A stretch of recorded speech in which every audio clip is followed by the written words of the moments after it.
Hey, what's up, everybody? BDL44 coming at you with another video. All right, so it looks like Buddy Hield is headed to the Golden State Warriors on a signing trade.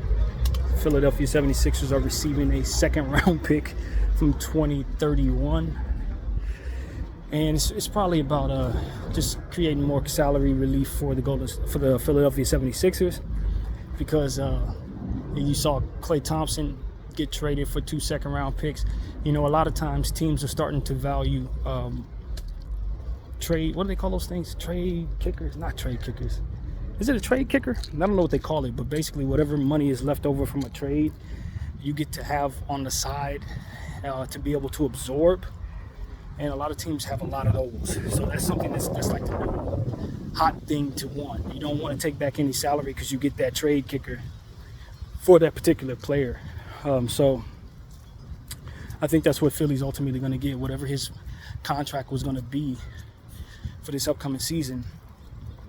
They get that kickback. So, you know, it's kind of cool to do signing trades for that reason, for the teams that are losing the players. So I think that also is something the Lakers may be considering when thinking about signing, trading for certain players and stuff like that.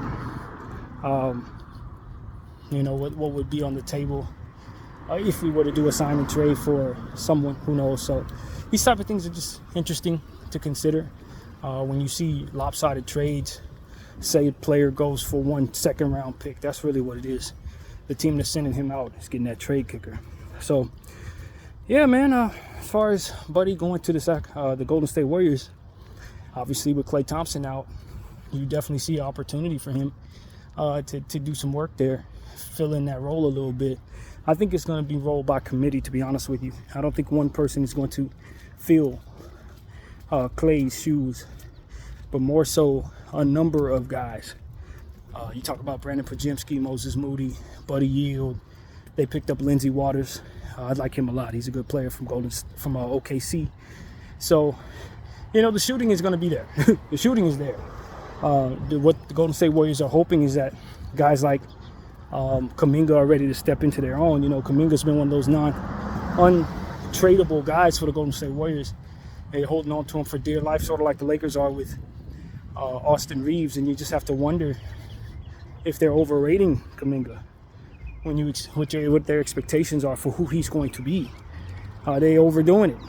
Because at the end of the day, if you need to make a trade to improve your team, I think he's somebody you should probably be willing to throw in. You know, I really believe that. He's not a star. He may be on his way to being a hell of a scorer, but he does have some dynamics to his game that leave him without superstar upside. You know what I mean? So it's like, if you got an opportunity at a marketing, Kuminga is not going to hold that trade up for me. But see, I'm not a Golden State Warrior fan. I didn't draft him and didn't watch him grow. So it means something different when you're in that seat, because I know how that is with Austin Reeves.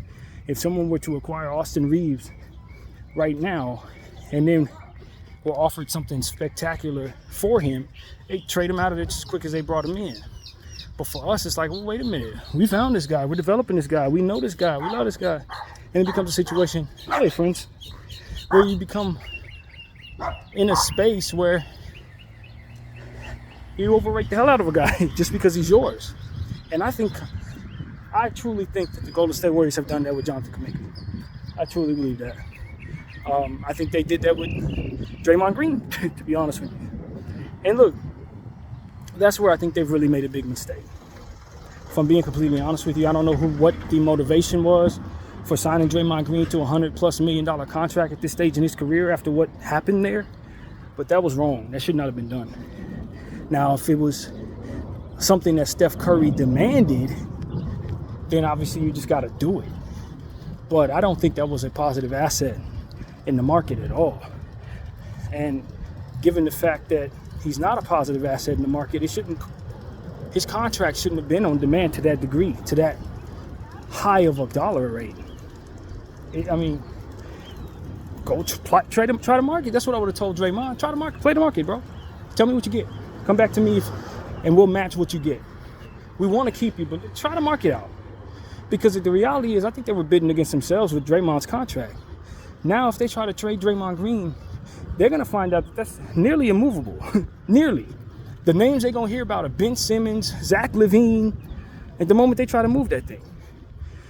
So for me, it's like, I just think those are the type of mistakes that ultimately put you in a position to be doing bad.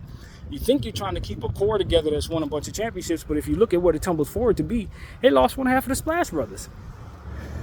That contract should have never been signed. And they made a mistake even before that, obviously, when they signed Jordan Poole to what he was signed to. And then taking on Chris Paul. So it's like they're in the dumps because they've just been making all kinds of bad decisions. And I don't know that holding on to Kuminga for dear life isn't just another one of those bad decisions. Golden State Warriors were such a bad organization throughout the course of my childhood. When I first started watching the NBA, Golden State Warriors were consistently awful every single year.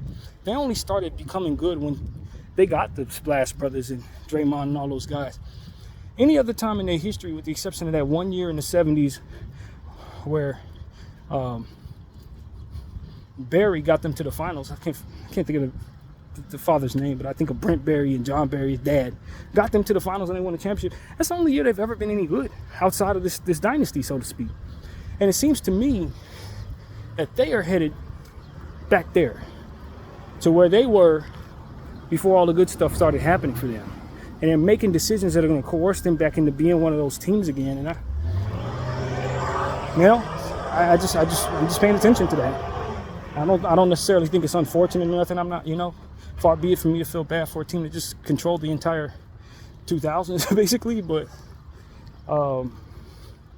it just is what it is.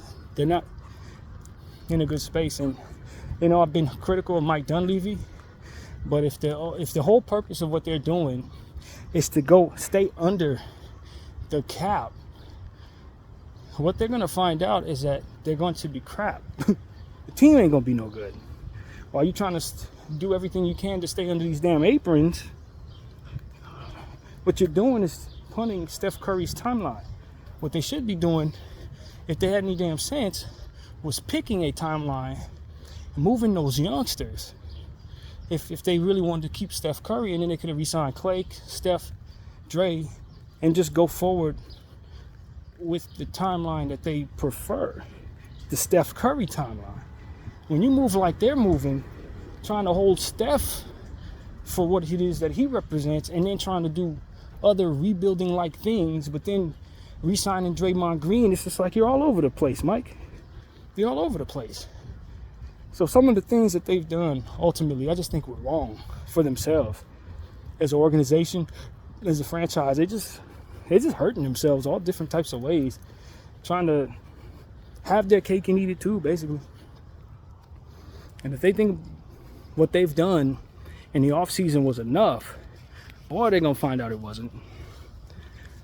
I just don't consider them a contender, and haven't since they won the championship in 2021. They haven't been a contender since, if you ask me. So, I don't know, man.